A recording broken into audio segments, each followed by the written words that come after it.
అదే విధంగా ఇవాళ రాహుల్ గాంధీ గారు కన్యాకుమారి నుంచి కశ్మీర్ వరకు పోయిన తర్వాత కులగన చేయాలనే ఆలోచన వచ్చింది. రైతుల సమస్య మీరు ఎవరికి రుణమాఫీ చేసిండ్రు? బ్యాంకులకు ఉన్నటువంటి 16 లక్షల కోట్ల రూపాయలు పెద్ద పెద్ద కార్పొరేట్ సెక్టర్లకు వారికి ఏది ఒక్క పైసా లేకుండా బ్యాంకులో కట్టుకోవడానికి డబ్బులన్నీ మీరు మాఫ్ చేశారు. అదే రైతులు సంవత్సరకు బరువుల రోడ్ల మీద వండుకొని వారానక ఎండనకుండా వారు మినిమం సపోర్ట్ ప్రైస్ కూడా ఇవ్వలేదు. మీరా చేసేది? రాహుల్ గాంధీ తప్పనిసరిగా ఇప్పుడు కాదు ఇవన్నీ అన్నాడు, అఖిలేష్ కూడా అన్నాడు, అదేవిధంగా మాయావతి అంటుంది. ఈ ప్రభుత్వం ఎక్కువ రోజులు నడవదురా బాబు, తప్పనిసరిగా రాహుల్ గాంధీ ప్రధానమంత్రి అయి తీర్చాడు.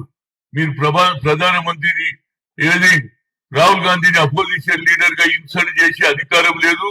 తప్పనిసరిగా మీరు ఇచ్చిన వాగ్దానాలు ఏం పూర్తి కాలే, ప్రజలకు ఇచ్చిన హామీ పూర్తి కాలే. ఎలక్షన్ లో 400 సీట్లు వస్తాయంటే 240 వచ్చే.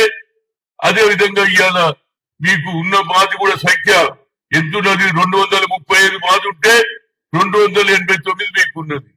ఎప్పుడన్నా ఈ ప్రభుత్వం ఎక్కువ రోజులు, ఎందుకంటే మీరు ఇచ్చిన హామీ నిలబెట్టుకోరు.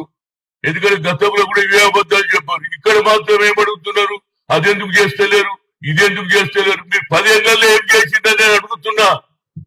బీజేపీ వాళ్ళు కేవలం పబ్లిసిటీ, ఆర్ఎస్ఎస్ ఉన్నంత కాలం, ఆర్ఎస్ఎస్ బ్యాక్గ్రౌండ్ ఉన్నంత కాలం ఏ పేదవానికి న్యాయం జరగదు. మీరు బీసీ బిల్లు పెట్టినప్పుడు మీరు మద్దతు ఇవ్వకపోతే మీ నిజ స్వరూపం బయటపడుతుంది.